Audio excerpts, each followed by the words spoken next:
Bonsoir, nous sommes le lundi 23 novembre. Merci de nous retrouver pour cette nouvelle édition du 7-8, le journal. Comme chaque jour, votre actualité locale accompagnée des journalistes de la rédaction ainsi que de nos invités. Tout de suite, les titres de cette édition. Novembre, mois de l'économie sociale et solidaire, un mois pour évoquer cette activité qui cherche à concilier activité économique et utilité sociale, qui cherche également à faire prévaloir les personnes sur la recherche de profit. Aujourd'hui, à La Verrière, une table ronde se tenait pour expliquer les dernières mesures dans ce domaine. Le président de la République demande une révision de la Constitution de la Ve République pour agir face au terrorisme. Pourquoi une telle décision et surtout, quel changement à attendre? L'analyse de Stéphane Manson, professeur de droit constitutionnel et doyen honoraire de la faculté de droit et de sciences politiques de l'Université de Versailles Saint-Quentin-en-Yvelines. Et enfin, la 15e fête du conte organisée par les médiathèques de Saint-Quentin-en-Yvelines se déroulera jusqu'au 6 décembre. 15 jours de programmation et pas moins de 57 spectacles proposés sur l'ensemble du territoire. Et au 1er janvier 2016, la complémentaire santé obligatoire rentrera en vigueur pour toutes les structures employeuses. À cette occasion et dans le cadre du mois de l'économie sociale et solidaire, des associations ont organisé cet après-midi une table ronde à La Verrière. Les différents acteurs de l'économie sociale et solidaire étaient invités à se rendre à la maison de quartier d'Orly Park. Pour y participer, un reportage de William L. et Jérémy Quesada.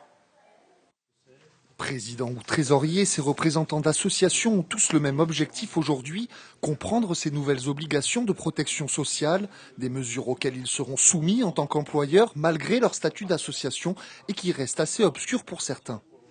Ça ne me parle pas du tout, donc je suis venu pêcher les renseignements et je les trouve. Surtout pour la mutuelle, pour nous, on ne se sentait pas concerné en tant qu'association et la DSN encore moins parce que dans le monde associatif, c'est quelque chose dont on n'avait jamais entendu parler.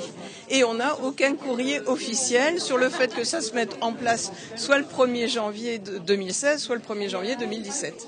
Donc c'est vraiment une grande découverte pour nous. Organisées par YGREN et Vie Associative 78, ces tables rondes permettent aux différents acteurs de l'économie sociale et solidaire d'éclaircir certaines mesures. La première est la mise en place d'une complémentaire santé obligatoire pour tous les employeurs dès le 1er janvier 2016.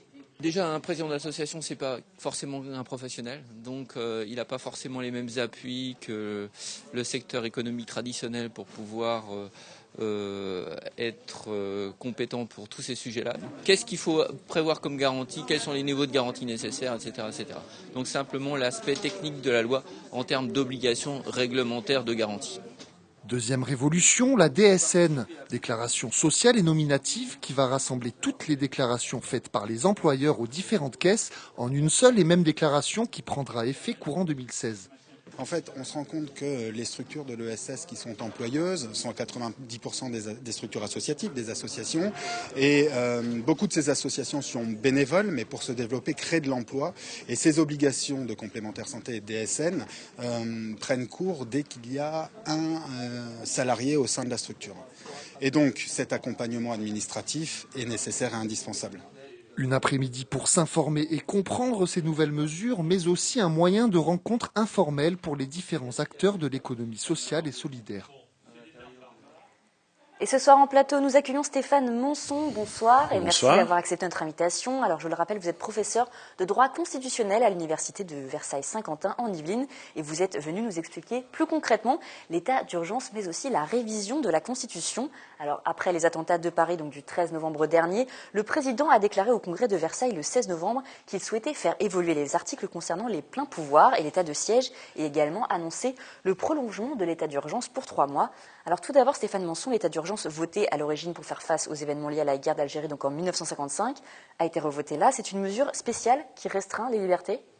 C'est un dispositif dont, vous le dites à juste titre, dont l'objet consiste en effet à restreindre les libertés, mais je crois qu'il est plus juste de dire de mettre en place une légalité de crise, c'est-à-dire une légalité adaptée à la force des événements. Il ne s'agit pas de supprimer toute garantie légale, mais il s'agit simplement d'adapter le droit pour une période particulière et surtout pour une période limitée. Donc on a vu justement, là il y avait beaucoup de perquisitions qui ont lieu sur toute la France. Ça permet de faciliter notamment ces perquisitions? Alors absolument, la philosophie du texte de 1955 et de la loi du 20 novembre 2015 donc, qui a été votée récemment, ça consiste essentiellement à transférer à l'autorité administrative, c'est-à-dire essentiellement au ministre de l'Intérieur et au préfet des pouvoirs, des compétences qui, d'ordinaire, seraient placées sous l'autorité du juge judiciaire, du parquet, du juge d'instruction, du juge de la détention et des libertés, etc. Exemple type, le préfet ou le ministre peuvent ordonner des perquisitions, alors qu'en temps normal, la légalité exige que ces perquisitions soient conduites notamment et surtout par des juges d'instruction, donc par l'autorité juridictionnelle. Donc c'est, si vous voulez, une légalité particulière qui va permettre de donner des pouvoirs exceptionnels à l'autorité administrative. Perquisition, vous l'avez dit, restriction de la liberté d'aller et venir. On a vu qu'un préfet dans Lyon avait pu mettre en place un couvre-feu qui interdit aux personnes de se déplacer de 22h à 6h du matin. De telles mesures ne seraient pas nécessairement illégales en temps normal, mais leur légalité se voit confortée par la situation d'état d'urgence. Concrètement, pour les citoyens qui ne sont pas inquiétés par des perquisitions, qu'est-ce que ça change ? Alors pour les citoyens, ça peut justement changer les choses, par exemple en matière de liberté de réunion. Vous l'avez constaté, en Île-de-France, les manifestations publiques sont interdites pour des questions de sécurité. Ce n'est pas le cas nécessairement partout en province. Voilà ce qui peut changer. Ce qui peut changer aussi, c'est l'interdiction de circuler dans certaines zones à certaines heures pour, encore une fois, des raisons liées à la sécurité et à l'ordre public. Pour faciliter également le travail des enquêteurs. Absolument, le travail des enquêteurs. Alors, là, c'est plus ou moins discutable, mais on voit par exemple que dans les perquisitions qui sont conduites, si j'ose dire, on ratisse très large. C'est-à-dire que tout n'est pas nécessairement en lien direct avec les événements du 13 novembre. On a vu par exemple que ces perquisitions avaient donné lieu à des saisies de drogue, de substances illicites, etc. Donc, si vous voulez, le travail des enquêteurs est évidemment facilité de manière très large. Donc cet état d'urgence, ça a été voté pour 3 mois. Est-ce que c'est reconductible ? Est-ce que justement il va durer plus longtemps ? Alors la loi a donné au gouvernement et à l'administration un délai de 3 mois. Mais 2 observations. La première, c'est que le gouvernement n'est pas obligé d'aller jusqu'au terme de ces 3 mois. Lorsque l'état d'urgence avait été prorogé par la loi en 2005 à l'occasion de la crise des banlieues, le gouvernement ne s'en était servi que pour une période de 2 mois. Donc il s'était arrêté avant, et là il peut toujours le faire. Deuxième observation, si le gouvernement souhaite proroger de nouveau cette période, alors il doit ressolliciter l'autorisation du législateur. Il va falloir que le législateur revote une nouvelle loi pour prolonger encore. Alors maintenant, en ce qui concerne la révision de la Constitution, alors cette décision est impulsée par le gouvernement afin de modifier certains articles et d'induire un régime civil de crise. Qu'est-ce qu'un régime civil de crise, Stéphane Monson ? Alors, un régime civil de crise, c'est la commission Balladur pour la révision de la Constitution, commission qui avait rendu un rapport en 2007, avant la révision de 2008, sur demande de Nicolas Sarkozy, alors président de la République. Et ce régime de crise serait, si vous voulez, une sorte de synthèse entre l'état de siège, qui est prévu à l'article 36 de la Constitution aujourd'hui. Alors l'état de siège, c'est une forme de militarisation de l'administration pour des situations encore plus graves que celles que nous vivons. Quand vous parlez de militarisation de l'administration, c'est quelque chose qui fait un peu peur, qui peut effrayer des gens. Ça peut effrayer, oui. Et justement, c'est comme une situation dangereuse, une situation qui peut être... Là, pour le coup, c'est une situation, si vous voulez, de conflit armé plus ou moins généralisé sur le territoire, une sorte de guerre civile, si vous voulez. Donc, cet état de siège est prévu à l'article 36, et l'objet, si on a bien compris, de la volonté du président de la République, serait donc de réviser la Constitution pour inclure à côté de cet état de siège, à l'article 36, l'état d'urgence. Et l'ensemble, état de siège plus état d'urgence, formerait cette situation applicable en cas de crise civile. Donc l'état de siège, ça conférerait peut-être plus de pouvoir à l'armée ? Alors, l'état de siège, il y a quand même, et fort heureusement, des conditions pour qu'il soit déclenché par le pouvoir exécutif. Et ces conditions, fort heureusement, encore une fois, ne sont pas réunies dans les circonstances actuelles. Il faudrait vraiment des soulèvements armés, par exemple, des processus au cours desquels les militaires sortiraient des casernes avec leurs armes pour renverser le gouvernement, des menaces de putsch, etc. On n'est pas heureusement encore, et j'espère qu'on n'y viendra jamais, dans cette situation. Donc la situation correspond plutôt, de manière assez exacte d'ailleurs, à l'état d'urgence. Quand on parle de réviser la Constitution, c'est quand même quelque chose qui fait peur aux Français. Vous comprenez cette peur ? Il faut pas avoir peur d'une révision de la Constitution. Vous savez, la Constitution de 1958, elle a été Constitution de 5e République, donc elle a été révisée 24 fois déjà. Alors simplement, ce qu'il faut savoir, c'est la réviser dans quel sens et la réviser pourquoi.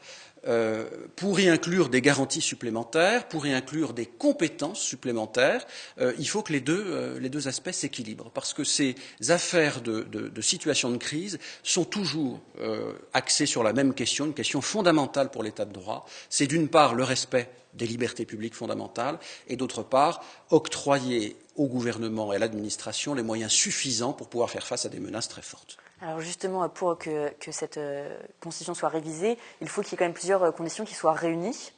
Alors c'est le Congrès qui a entendu et écouté le président de la République la semaine dernière. C'est la tâche du Congrès, la compétence du Congrès que de se prononcer sur une proposition, un projet de révision.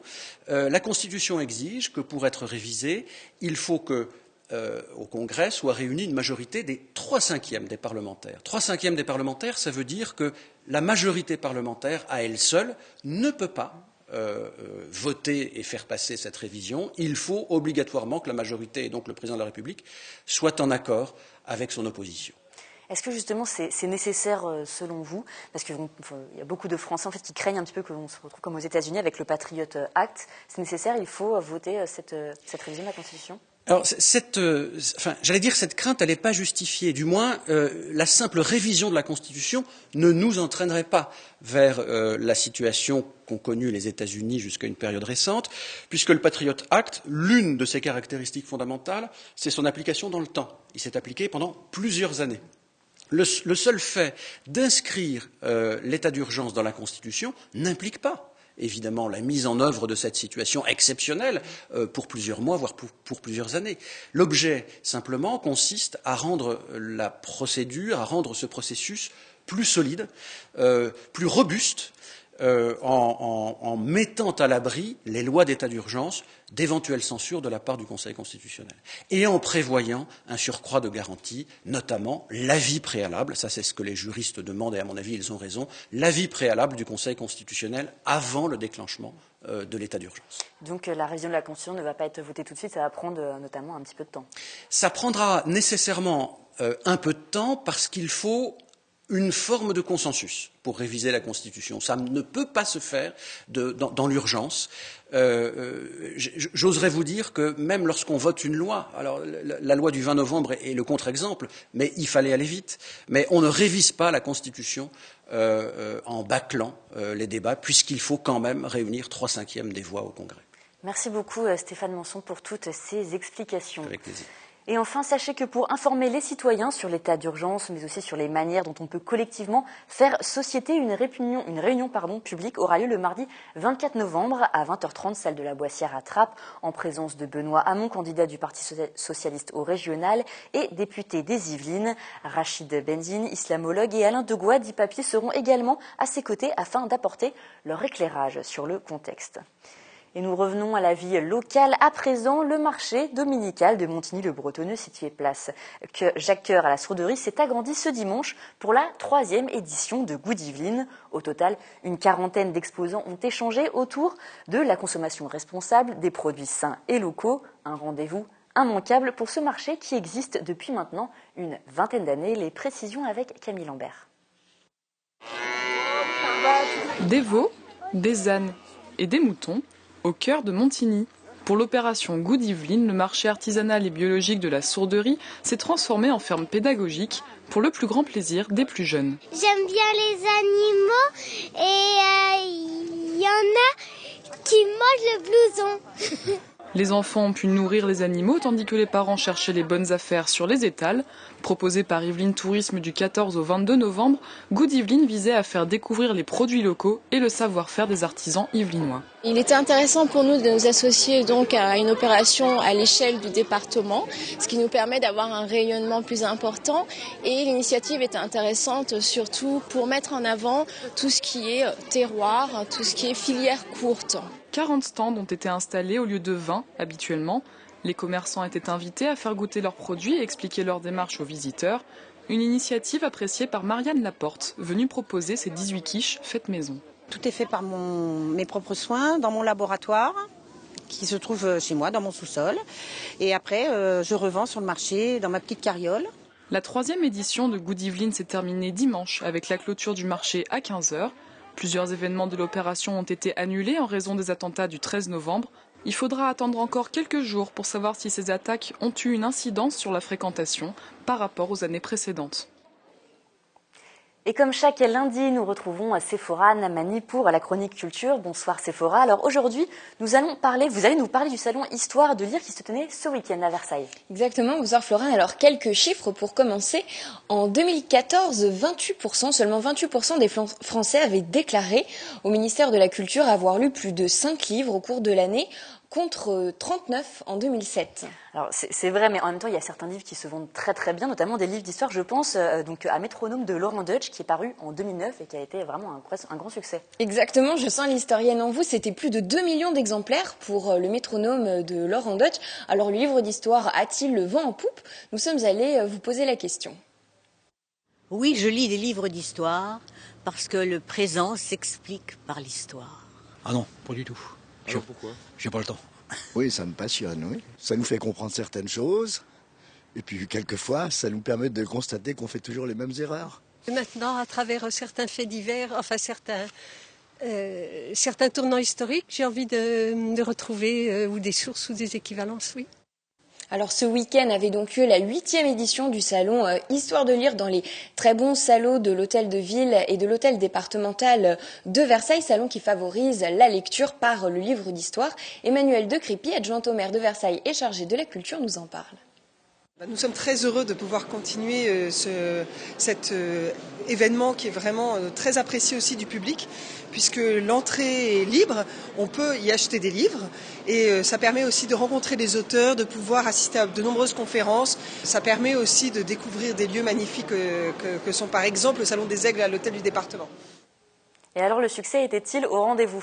Écoutez, oui, pas loin de 10 000 visiteurs sont venus rencontrer les 150 auteurs internationaux attirés par le haut lieu historique qu'est Versailles, venus avec leurs publications. Alors, parmi eux, on pouvait voir Jean-Louis Bianco, Chantal Delsol, Benjamin Stora. Au rendez-vous, vraiment un public d'initiés qui aiment partager anecdotes et savoirs historiques. Plus particulièrement celui-là parce qu'il est thématique, donc on sait que les gens aiment l'histoire. Qu'on est dans une ville d'histoire. Il y a le temps aussi pour parler avec les gens, il n'y a pas trop de monde. C'est un public généraliste intéressé. Au moment des dédicaces, quand on parle avec eux, ils vous apprennent parfois des choses. On a des discussions quand même qui peuvent être constructives, qui se passent simplement le bonjour, au revoir, c'est pour qui Et en plus de l'espace habituel, il y avait également cette année une nouveauté avec l'espace BD. Oui, alors vous aviez l'espace habituel dans le salon de l'hôtel de ville de Versailles, l'espace jeunesse, on pouvait retrouver différents ouvrages sur les mystères de l'Antiquité ou les plus grands monuments de France. Et la grande nouveauté de cette édition, c'était l'espace BD dans les salons de l'hôtel départemental. Alors étaient présents notamment Nicolas Tabaré et Laurent Vassilian pour Isnogout de père en fils et Pascal Davoz et Jean Torton pour leur biographie de Napoléon Bonaparte. Comme disait Napoléon lui-même, un petit dessin vaut mieux qu'un grand discours. Alors là, on parle aux yeux, on parle à l'oreille, on parle, voilà quoi. C'est un peu comme le cinéma. J'ai commencé à m'intéresser au précolombien après avoir lu Le Temple du Soleil de Hergé. Oui, c'est sûr. Il y a beaucoup de gens qui sont intéressés à l'histoire après avoir lu les Alix de Jacques Martin. Ça, oui, évidemment, c'est sûr. Alors en plus, vous pouviez profiter de 16 débats, marque de ce salon depuis l'origine, 14 rencontres, une exposition autour de l'épopée industrielle de la manufacture de Saint-Gobain, une pièce de théâtre et différentes lectures par des comédiens en costume, comme notamment dimanche avec Laurent Deutsch justement. Et c'est vraiment cette richesse de programmation qui fait la force de ce salon, vrai rendez-vous aussi bien pour le public que pour les professionnels. Un auteur est toujours content de dédicacer et de vendre son livre, mais ici nous faisons tout autre chose qu'une foire commerciale. C'est d'abord un lieu d'échange, voilà, où il y a des cafés d'auteurs, où on peut, dialoguer, poser des questions avec un auteur, toucher un auteur. Alors moi j'y viens en tant qu'éditeur, beaucoup d'auteurs sont présents, des rendez-vous comme ceux-là il y en a peu. Avec vraiment beaucoup de lecteurs, beaucoup de fidèles, des conférences de qualité et puis des salons qui sont à la fois identifiés, c'est-à-dire l'histoire et l'unique rendez-vous proposé. Je pense que c'était la forte idée de ce salon, on en manque, le tout public pour tous généraliste n'a parfois du coup pas de colonne vertébrale. Autant de façons d'aborder le livre d'histoire autrement et peut-être, pourquoi pas, de retrouver le chemin de la bibliothèque. Merci beaucoup Sephora. On vous retrouve mercredi à 18h30 pour Kiosque, le magazine culturel. Et nous allons continuer à parler de livres d'histoire, mais cela d'un genre un petit peu différent. Ce week-end démarrait la 15e fête du conte de Saint-Quentin en Yvelines. De nombreux conteurs prennent possession des médiathèques et lieux partenaires de l'agglomération jusqu'au 5 décembre. Un ensemble de spectacles, expositions et ateliers de création sont proposés pour vous faire découvrir l'univers des contes traditionnels et contemporains. Regardez ce reportage signé Sephora Namani. Je suis inculte parce que je n'en pratique aucun. Et un secte parce que je me méfie de toutes. Raymond Queneau. Mario Urbanet, auteur, poète et fabuliste, ouvrait la 15e fête du conte de Saint-Quentin en Yvelines, samedi à Port-Royal-des-Champs. D'Ésope à Raymond Queneau, toute l'histoire de la fable était retracée depuis l'Antiquité, une écriture toujours contemporaine. Avant Ésope même, il y a eu Pilpay, au VIe siècle avant notre ère, qui a utilisé les animaux pour critiquer les puissants.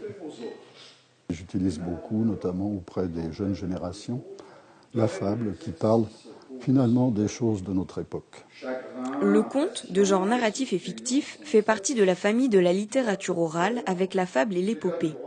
En raison de l'aspect traditionnel et communautaire qui a longtemps régi la création et la circulation de ces histoires, le conte et la fable ont une vraie portée didactique.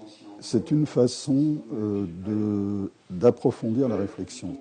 Réfléchir sur des choses simples, mais qui sont oubliées au travers de toute la profusion d'informations qui nous est donnée aujourd'hui. C'est bien qu'on ait beaucoup d'informations, mais il manque le temps de réflexion. Alors la fable, elle fait réfléchir. La fête du conte se prolonge jusqu'au 5 décembre dans les médiathèques de Saint-Quentin en Yvelines et les lieux partenaires. Une programmation déclinée autour de spectacles, expositions et ateliers de création. Et à présent, un mot de sport. Le 7e tour de la Coupe de France de football s'est déroulé ce week-end. Versailles, qui évolue en DH, s'est incliné au tir au but à domicile contre Blanc-Ménil, une équipe de leur division. Les joueurs de la Cité Royale ont pourtant largement dominé la rencontre. Résumé du match avec Michael Elmidoro, Camille Lambert pour les images. Une défaite rageante. Versailles, qui évolue en blanc ce samedi, tombé contre le Blanc-Ménil au 7e tour de la Coupe de France. Dominateurs, les Versaillais n'ont pas réussi à trouver la faille malgré une dizaine d'occasions. Le score 0-0. Ce manque de réalisme a poussé les deux équipes à se départager au pénalty. Dans cette loterie, les joueurs de Seine-Saint-Denis ont remporté la mise, 5 tirs au but à 4. On n'a pas su concrétiser toutes les occasions qu'on a pu en avoir, au moins 4 franches. En première mi-temps, notamment en première mi-temps, où on aurait pu plier le match assez rapidement. On a réalisé le match qu'on souhaitait dans la préparation du match. Maintenant, malheureusement, en termes de concrétisation, des situations nombreuses qu'on s'est procurées, on a été faible. Et malheureusement, un match, on n'est pas noté sur un match, on est noté sur le score. Donc là, on sort au pénalty, tant pis pour nous. On doit servir de ce match-là pour pouvoir rebondir et tirer les leçons de ce match. Avec une victoire, l'équipe de Versailles qui évolue en DH aurait pu rencontrer Mainvilliers, une équipe de DSR au 8e tour. Un tirage au sort accessible qui laisse des regrets aux Versaillais. On est sorti de la région parisienne, on a fait un premier tour national, c'est intéressant, c'est bien, mais on avait quand même l'ambition d'aller plus loin. Ce qui était intéressant, c'était derrière, quoi. Derrière, il y avait quelque chose de sympa à faire. Et malheureusement, on a raté cette marche, donc on peut s'en prendre qu'à nous-mêmes. Après cette aventure en Coupe de France, Versailles devra se reconcentrer dès ce dimanche sur le championnat. Les joueurs de la Cité Royale sont pour l'instant deuxième du classement avec 5 points de retard sur le leader, les Mureaux. Et avant de refermer ce journal, une dernière information, vous l'avez sans doute ressenti, les températures ont largement chuté ces derniers jours. La communauté d'agglomération de Saint-Quentin en Yvelines a mis en place alors le plan hivernal, voirie accompagné cette année encore de son service d'alerte SMS jusqu'au 31 mars 2016. Alors en cas d'alerte préfectorale pour forte chute de neige ou épisode verglaçant, la communauté d'agglomération de Saint-Quentin en Yvelines vous propose d'être informé en temps réel par SMS. Pour bénéficier de ce service, il suffit de vous inscrire sur le site internet www.saintquentinenyvelines.fr. Et c'est la fin de cette édition. Merci de nous avoir suivis. Tout de suite, restez avec nous. Vous avez rendez-vous avec Mickaël Elmidoro pour le 7-8 Sport. Je vous souhaite une très bonne soirée. À demain.